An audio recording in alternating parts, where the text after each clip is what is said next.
Hey everybody, and welcome to the channel. As you can see, we're playing some Diablo 3 Barbarian, and today is all about attack speed. We're about to find out who has the fastest guns in the West. Now watch me speed that up.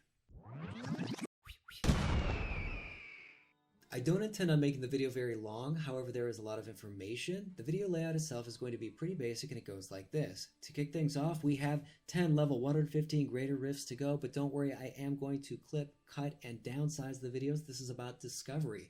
Attack speed, defense, bloodshed, fun, more so about attack speed, and fun. Next up, we're going to go ahead and run one Echoing Nightmare. Unfortunately, we only have one Petrified Scream token. After that, we're going to go ahead and explore the Altar of Rites for the new season because it's the only way we've been able to push the way we have. That has also been a lot of fun. Then we're going to go ahead and discuss the gear, the gems, the skills, and the Kanai Cube's passives. I do believe that sums up the video. If you do want to skip from one section to the next, go ahead and check out the description. Let's go ahead and get started. And so our fearless hero, formerly known as Tiddlywinks, shall begin his conquest to become the next Rocky Balboa. And it is with great sorrow that I pray and hope that I am able to find some decent YouTube music to mask the cries and tears of the demon children who are left to fend for themselves until the cries are heard no more. End prayer. Let's do it. Are you shitting me? What? And we're back, ladies and gentlemen. Let the slaughter begin.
And here we go with our Echoing Nightmare. Blue. May the best man win.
And there you have it, the battle of the ages.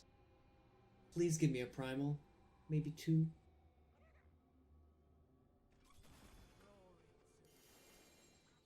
I got a primal, oh my gosh. It's probably a piece of shit, but I can't wait to share it. Here we go, here we go, here we go. Which is it, which is it?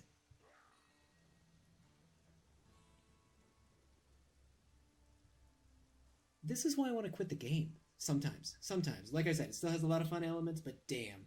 So here we are in the final season before the launch of Diablo 4, and the season theme is Altar of Rites. As you can see, we've collected basically all the nodes, except for these 2 potions. I am not going to cover the nodes, mainly because we're too used to it. What I mean is damage reduction, run walk speed, damage to elites, added flat damage. There are some fun ones in here. For example, gain immunity to crowd controlling and pairing effects. That's pretty awesome.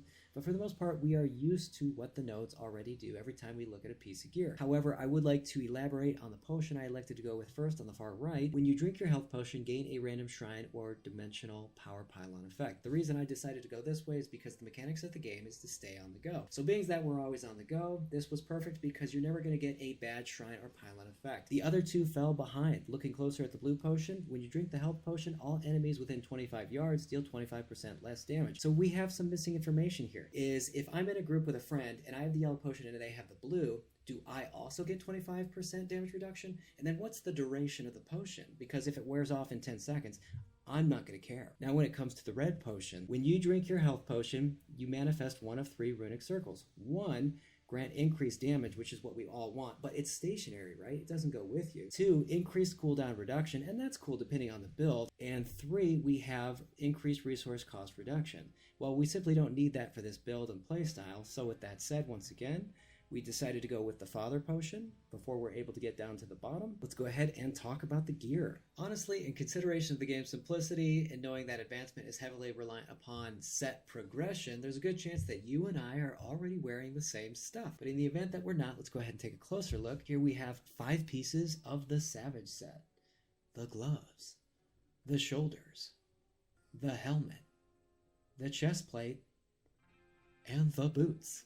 Next up, for the belt, we have the Undisputed Champion. I got really lucky with this because the damage will range between 3 and 400%. I got 397, it's ancient, augmented, it is beautiful. Next up, we have pants, Depth Diggers at 99%. The damage range between 80 and 100%. It's a shame to admit that at Paragon 1085, I have not ever found an ancient pair of Depth Diggers. But don't worry because I tried to fix the problem by crafting my own primal Depth Diggers. And you can imagine my excitement.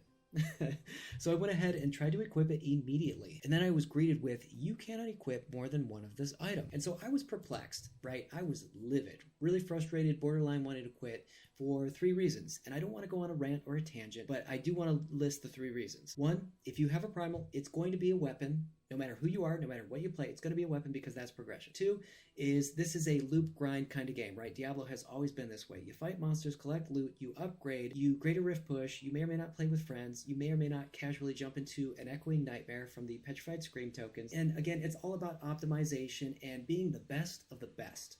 So it just didn't make any sense why I wasn't able to do that anymore. So a lot of the time I spent grinding after my first primal was in vain. It was a waste. And then I thought, oh, they're probably trying to push me to play a new character. And I thought to myself, yeah, I could play a new character. And I would use the Barbarian to grind out the weapons and stuff. And then I thought, well, no, because of the Smart Looter, you cannot seem to find most of anything beyond your specific class. So I would literally have to start from scratch, putting in hours, hundreds of hours, to maybe not even find what I'm looking for. And then I thought, well, I could just use the Barbarian to collect mats. And once I hit level 70, because I would have somebody power level me over 20 minutes from 1 to 70 as, say, a Demon Hunter. And the issue at that point was I could have all the mats I wanted to craft, and then I would go to Kanai's Cube and I would upgrade it to Legendaries, and then I'm not even playing the game.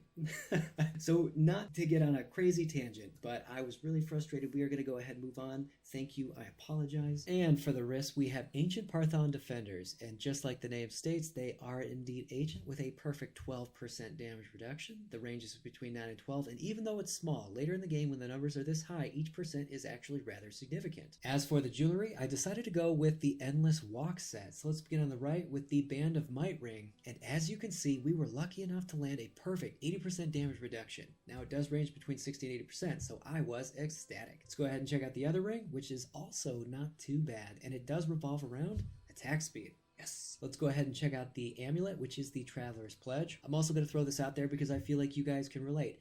I re-rolled this 20 times in the Kanai's cube. I didn't get one ancient. So here's what we learned through the process. Not only does it break your spirit, but there is less than 5% chance to get an ancient, much less a primal in the Kanai's cube during the reforging process. So collecting all the mats and all the work that went into it, wow, I really hope that Blizzard fixes that one day. Let's go ahead and check out the weapons. Beginning on the left in the main hand, we decided to go with the OathKeeper, and we also decided to make it our primal because of the ability at the bottom. Your primary skills attack 50% faster and deal 200% increased damage. We did this to capitalize on the 200% damage because the range is between 150 and 200%. As far as the offhand weapon goes, we decided to go with the Echoing Fury because of the ability slaying enemies engulfs a wielder into a frenzy, and it stacks up to 5, increasing your run walk speed as well as your attack speed. Now, this is not a best in slot Greater Rift push. Remember, the context of the video is about attack speed. It is not about Greater Rift pushing, and that's for 2 reasons. One, somebody at Blizzard decided to put a very counterproductive stat on the weapon. Down at the bottom, you see 19% chance to fear on hit. And I get that it procs the 2-piece bonus of the Savage set that fear, stun, or freezing an enemy will allow you to do double damage, but the enemies are really tough, right? And depending on whatever abilities you are using for your character on the hotbar, when enemies leave the battlefield, your damage and your defense are going to drop simultaneously. Secondly, when you are in a Greater Rift, you are hunting down the elite packs, right? Which means you're not killing the mobs to really kind of keep that frenzy oomph going. So it is not a best in slot. I would consider something like Thunder Fury, Azure Wrath, or Shard of Hate, depending on whatever your build is. Now, about those legendary gems. To kick things off, we're going to start with the Pain Enhancer. Critical hits cause the enemy to bleed. That's really what you want to take from this, because every bleeding enemy within the immediate vicinity of 20 yards of your character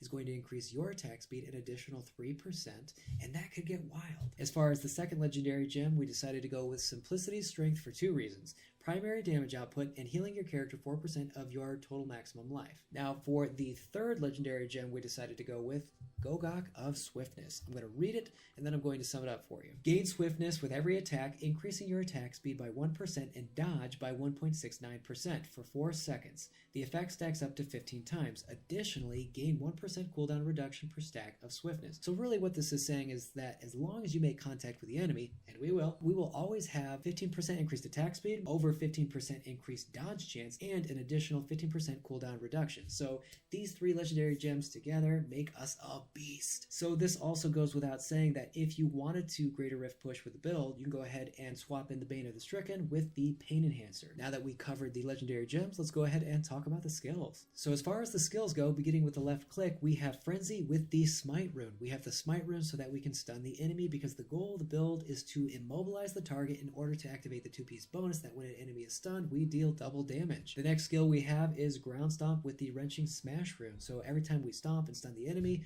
we pull them in, which really complements some of the other perks we have going on. As far as the next ability, we have Wrath of the Berserker, because who doesn't want to do burst damage? Honestly, we have this for 2 reasons. 1, to be able to knock down a Rift Guardian as quickly as possible, and 2, for immobilizing or control impairing effects to kind of just shake that off. Next, we have Furious Charge. No matter what class you play, you are going to have a mobility skill, otherwise you're probably not going to function too well. We decided to go with Furious Charge and the Merciless Assault rune, mainly because every time you pass or hit an enemy, it's going to reduce the cooldown so that you can use it again and keep charging into one group after another. For my next ability, I decided to go with Warcry, accompanied by the Veteran's Warning rune, and as you can see, increases dodge chance an additional 30%. So if you see me running around a Greater Rift and my defense is, I don't know, over 6 billion, I don't know how Blizzard comes up with the numbers that they do, but damn, a major contributor to your survival. It is irreplaceable. Let's go ahead and check out the last ability. We decided to go with Battle Rage and Bloodshed. We did this for 2 reasons. 1 is that when you are surrounded by enemies, like when you ground stomp with this ability right here, again, surrounded by enemies, your damage will go up. Additionally, every time you critically strike an enemy, your character will emit a fractional amount of damage in the form of a wave. And it doesn't really matter how much damage is done, as long as it's a critical hit, because it's going to activate your Pain Enhancer legendary gem, right? So everybody bleeding within the 20 yards is going to increase your attack speed an additional 3%. And so it has a really nice flow to it. For our passive skills, number 1, we decided to go with Berserker Rage. You deal 25% additional damage while near maximum fury. The good news is that we have maximum fury all the time.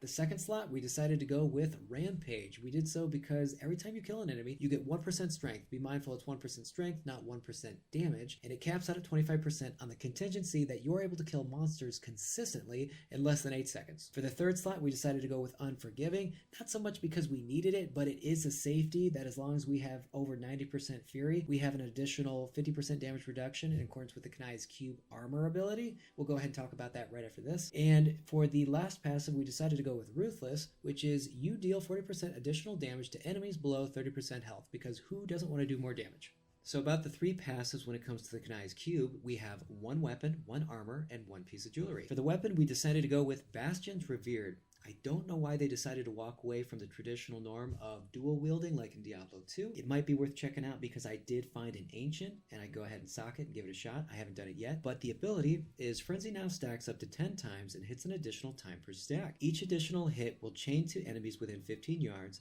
and the damage is split between all of the affected enemies. So what this is really saying is that everybody surrounding you is going to be bleeding to death. It's going to be a bloodbath. It sounds like a lot of fun. As for the second slot, we decided to go with Aquila Kiras. While above 90% primary resource, all damage taken is reduced 50%.